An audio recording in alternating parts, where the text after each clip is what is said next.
اعوذ باللہ من الشیطان الرجیم بسم اللہ الرحمن الرحیم۔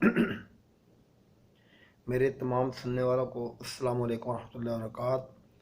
اور ماہ رمضان کا مہینہ مبارک ہو۔ آج سعودی عرب میں، جبکہ میں یہاں بچوں کے پاس مقیم ہوں، 26 اپریل ہے اور رمضان کا تیسرا دن ہے۔ اللہ سے دعا ہے کہ اللہ تعالیٰ یہ جو کرونا کی وبا آئی ہے، اس رمضان کی برکت کے صدقے میں یا اللہ اس کو دور فرما دے اور انسانیت پر رحم فرما دے۔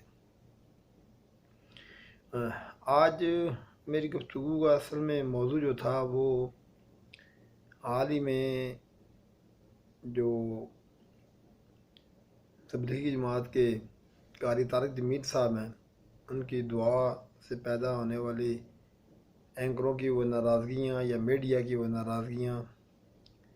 جس کی وجہ سے طارق جمیل صاحب نے برملہ آ کے معافی مانگی ان سے، جس پر کچھ لوگوں نے یہ کہا کہ ان کو ڈٹ جانا چاہیے تھا۔ بات سچ تھی، لیکن میں سمجھتا ہوں طارق جمیل صاحب نے بہت بہادری سے کام لیا، اور انہوں نے ایک ایسا اخلاقی تمانچہ ان سب کے منہ پر مارا کہ جس کی شور اور آواز اور اس کی جو تمانچے کی سرخی چہروں پر ہوگی وہ کافی عرصہ تک قائم رہے گی۔ مجھ سمیت کوئی شخص بھی مکمل نہیں ہے۔ طارق جمیل صاحب سے مجھ سمیت کسی کا بھی کسی بات میں بھی اختلاف ہو سکتا ہے،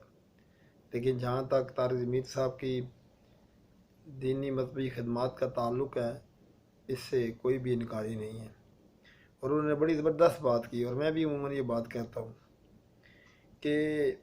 کیونکہ میں بہت زیادہ بولتا ہوں اور میرا کام بولنا ہے، اور بلاد خان الحمدللہ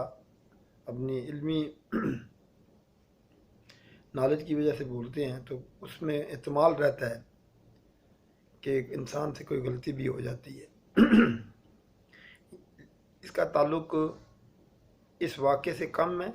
لیکن جنرل جو بات ہے وہ اس کے بعد سے میں بھی یہی عموماً جب بات کرتا ہوں تو کوشش کرتا ہوں اور دعا بھی کرتا ہوں اللہ سے، یا اللہ میں تیرا عاجز سا بندہ ہوں، اپنے زندگی کے تجربات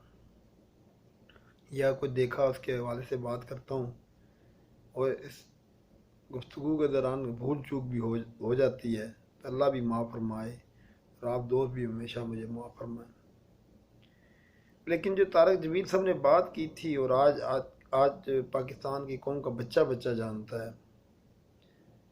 اور جو کھل کر سامنے آ چکا ہے کہ پاکستان میں غیر سے زیادہ اپنوں نے اپنی باتوں سے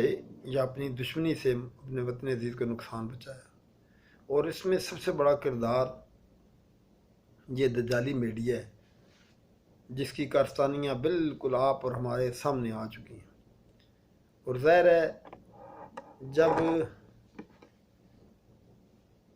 طاقتور کو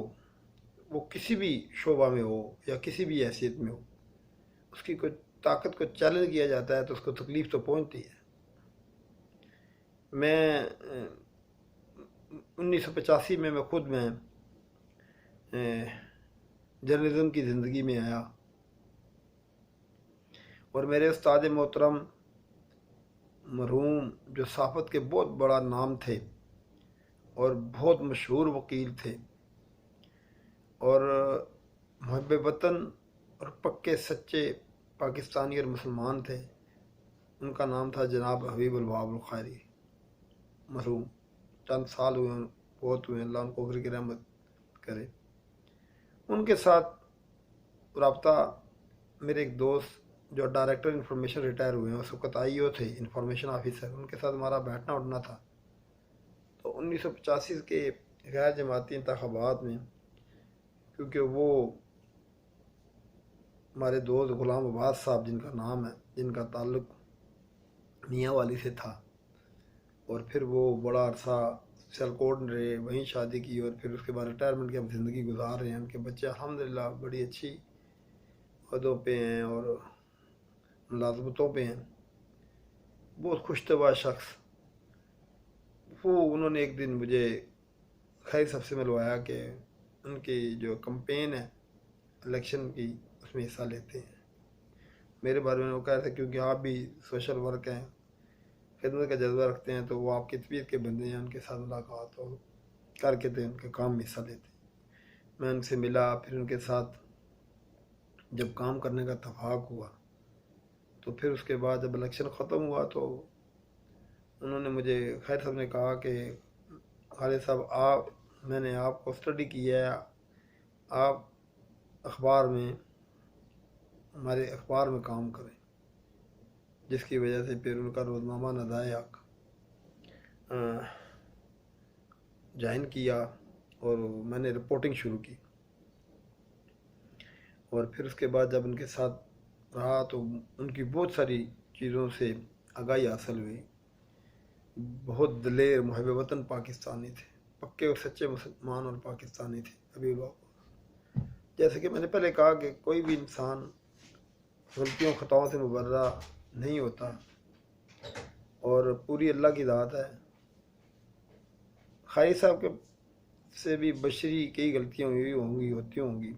لیکن ان کے مسلمان پکے سچے اور پاکستانی ہونے میں کوئی شک نہیں، دو رائے نہیں تھا۔ اور ان کا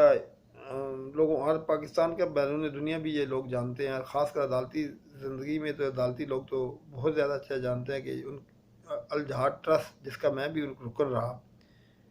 الجہاد ٹرسٹ جو تھا اس کا بنیادی مقصد مظلوموں کی مدد کرنے کے حوالے سے تھا، اور باقی اگر ملکی سطح پر حکمران بھی کوئی غلطی کرتا تو اس حوالے سے بھی وہ ڈٹ کر کھڑے ہوتے ہیں ثبوتوں کے ساتھ۔ اور یہ بڑی لمبی کہانی ہے کہ آج جو شکیل الرحمان جنگ گروپ کے خلاف 40-43 سال بعد یہ جو پلاٹوں کا کیس ہے، یہ اس کی ابتدا جس شخص نواز شریف نے کی تھی، یہ کرپشن کی ابتدا یہ نواز شریف کے لگائے ہوئے وہ پودے ہیں جنہوں نے آتے ہی یہ کام خریداری کا شروع کیا لوگوں کی،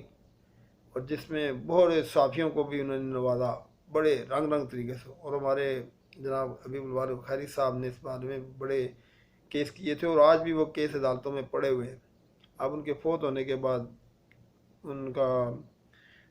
پیچھا کرنے والا نہیں کوئی رہا، ادروائز ایسے کیس ہیں جو ہم نے اپنی آنکھوں سے کاغذات میں دیکھے ہیں، ان کے ریکارڈ میں موجود تھے کہ حیران ہوتا تھا میں کہ یا اللہ اس ملک کو کس طرح لوٹا اور کسوٹا جا رہا ہے۔ اور یہ جو عدالتیں آج آپ آزاد دیکھ رہے ہیں، یہ بھی حبیب الواب الخیری مرحوم جو میرے صحافت کے استاد ہیں، ان کی مرہون منت ہے کہ آج الحمدللہ عدلیہ سر اٹھا کے اور گردن اٹھا کے چلتی ہے اور آزاد ہے۔ بہرحال یہ بات اصل میں یہ ذیلی شروع ہوگی، یہ اس کا بیک گراؤنڈ تھوڑا بتانا تھا۔ تو میں نے اپنی صحافتی زندگی میں جب رپورٹنگ کے طور پہ شروع کیا تو خیری صاحب مرحوم کی بطور استاد ان سے میں نے بہت کچھ سیکھا۔ پھر اس کے بعد رپورٹنگ کرنے کے بعد پھر میں نے جب وہ اخبار ہمارا وہ بند ہو گیا، کیونکہ آپ کو پتہ ہے کہ اخبار چلانا اور خیر جیسے فرض کے لیے تو بہت ہی مشکل کا تھا، وہ سب کچھ اپنی وکالت کی جو کمائی تھی وہ بھی اخبار پہ لگا دیتے تھے۔ پھر اس کے بعد میں نے الشرق میں اور اردو ٹائم اسلام آباد سے چھپتا تھا، نئی بات اور اس طرح کے کئی اخباروں میں نے کالم نگاری شروع کر دی۔ اور اب میں اس وقت الحمدللہ روزنامہ اتحاد اور الجہاد، روزنامہ اتحاد اور جہاد جو پشاور سے چھپتا ہے، اور اتحاد جو کراچی، اسلام آباد، پشاور اور ایبٹ آباد سے بیک تک چھپتا ہے، اس میں کالم نگاری عرصہ دراز سے کر رہا ہوں۔ اور